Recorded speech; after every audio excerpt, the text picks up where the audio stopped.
We're going to hear next from Cory Mills, who is one of our newest members of the House Republican Conference and someone who has been directly engaged in rescue efforts over there.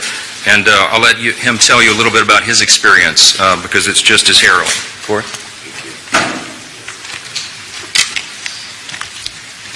Thank you so much. As you just heard from the very powerful testimony of the families of those who have been taken hostage on October 7th, the barbarism that had taken place. You know, I'm a father. I've got my prepared remarks, but I'm a father. And I can't imagine the amount of pain and grief that many of these families are facing. And very much like we won't forget America's 9/11, nor should we ever forget Israel's October 7th.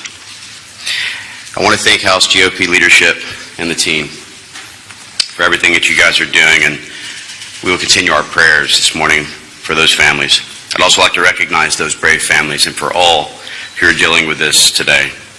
I'm praying for your loved one's safe return. We won't forget, and we won't give up. Just a few weeks ago, on October 7th, a horrible event occurred, and I knew that it was time to take action. You know, as Speaker Mike Johnson and the rest of the leadership has talked about, the time for talk is over and the time for action is now. On October 11th, I went into a parent country, if you will, and started conducting ground evacuations. During that time frame, I was able to successfully get 32 Americans out on the first day, personally, and 45 out the second day, going through areas of the West Bank, through Jerusalem, Tiberias, Haifa, Nazareth, and other areas, doing consolidations and making continual efforts to try and pull Americans out who have been trapped, stranded, or left behind by the Biden administration.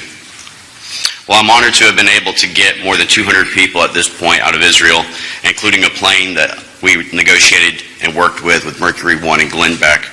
We were able to get 159 more passengers out just a week ago. We must not forget about those who are still stranded, however, including the innocent hostages that Hamas, the Iranian-backed terrorist organization, still has in their control. The bottom line is that Joe Biden, time and time again, has proven he is not prioritizing the well-being of the American people at home or abroad.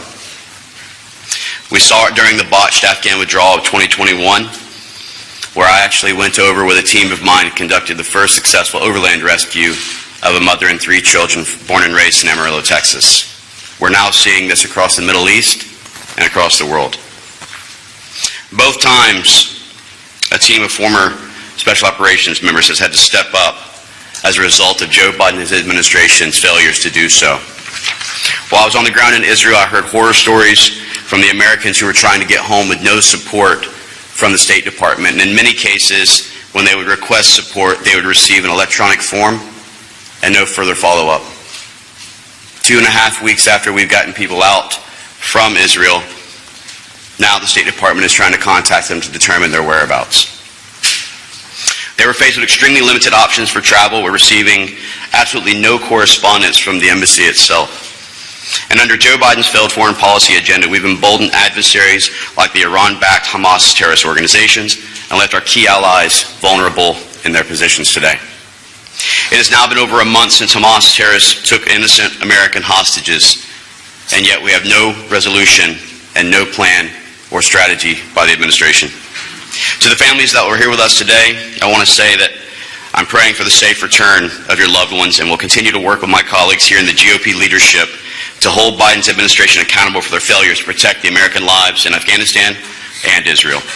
We will not stop putting pressure on Joe Biden's administration to bring these innocent Americans home so they can reunite with their loved ones. I want to thank you all for covering this. God bless you. God bless this leadership. God bless this great country. With that, I'll turn it over to our great whip, Mr. Tom Emmer.